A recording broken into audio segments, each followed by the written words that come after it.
ನಮಸ್ಕಾರ ವೀಕ್ಷಕರೇ, ನಿಮಗೆಲ್ಲರಿಗೂ ನನ್ನ ಯೂಟ್ಯೂಬ್ ಚಾನಲ್ಗೆ ಸ್ವಾಗತ. ನಿನ್ನೊಲವಿನ ಆಸರೆಯಲ್ಲಿ 63ರ ಪ್ರೊಮೋ. ಹೇಳಿದಂತೆ 12:15 ಗಂಟೆಗೆ ಸರಿಯಾಗಿ ವೇದಾಂತ್ ಜಯರಾಮ್ ಅವರ ಮನೆಗೆ ಬಂದಿದ್ದ.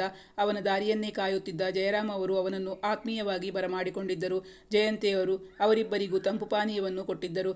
ಜಯರಾಮ್ ಅವರೇ ಮಾತು ಶುರು ಮಾಡಿದರು. ವೇದಾಂತ್, ನಾನು ತುಂಬ ಯೋಚನೆ ಮಾಡಿ ಒಂದು ನಿರ್ಧಾರಕ್ಕೆ ಬಂದಿದ್ದೀನಿ. ಅದನ್ನು ನಿಂಗೆ ಹೇಳೋಣ ಅಂತ ನಿನ್ನನ್ನು ಇವತ್ತು ಇಲ್ಲಿಗೆ ಕರೆಸಿದ್ದು.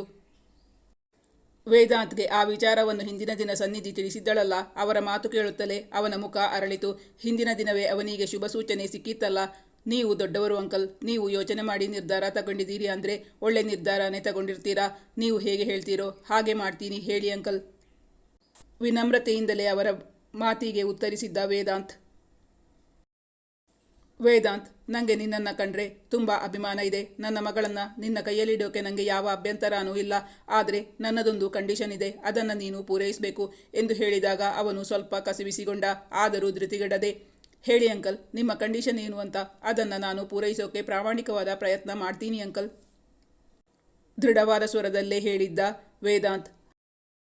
ಹಾಗಾದರೆ ವೇದಾಂತ್ಗೆ ಜಯರಾಮ್ ಅವರು ಹಾಕಿದ ಕಂಡೀಷನ್ ಏನು? ಆ ಕಂಡೀಷನ್ ಕೇಳುತ್ತಲೇ ವೇದಾಂತ್ ಮುಖದಲ್ಲಿ ಗಾಬರಿ ಕಾಣಿಸಿಕೊಳ್ಳುತ್ತದೆ. ಅವನು ಸಮಯಾವಕಾಶ ಕೇಳುತ್ತಾನೆ. ಆದರೆ ಅವನಿಗೆ ಸಿಕ್ಕಿದ ಅಲ್ಪ ಕಾಲಾವಕಾಶದಲ್ಲಿ ಅವನು ಅವರ ಕಂಡೀಷನನ್ನು ಫುಲ್ಫಿಲ್ ಮಾಡುತ್ತಾನಾ ಅಥವಾ ಸನ್ನಿಧಿಯನ್ನು ಮರೆತು ಜೀವನ ಮಾಡಬೇಕಾಗಿ ಬರುತ್ತದಾ? ಒಂದು ಕಡೆ ಅವನ ಪ್ರೀತಿ, ಇನ್ನೊಂದು ಕಡೆ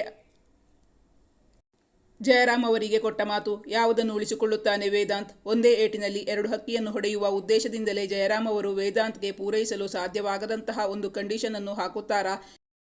ಇತ್ತ ಮಗಳ ಮುಂದೆ ಮದುವೆಗೆ ಒಪ್ಪಿದಂತೆ ನಾಟಕವಾಡಿ ವೇದಾಂತ್ನನ್ನು ಸಿಕ್ಕಿಹಾಕಿಸುತ್ತಾರಾ ಜಯರಾಮ್? ಮುಂದಿನ ಸಂಚಿಕೆಯಲ್ಲಿ ನಿರೀಕ್ಷಿಸಿ.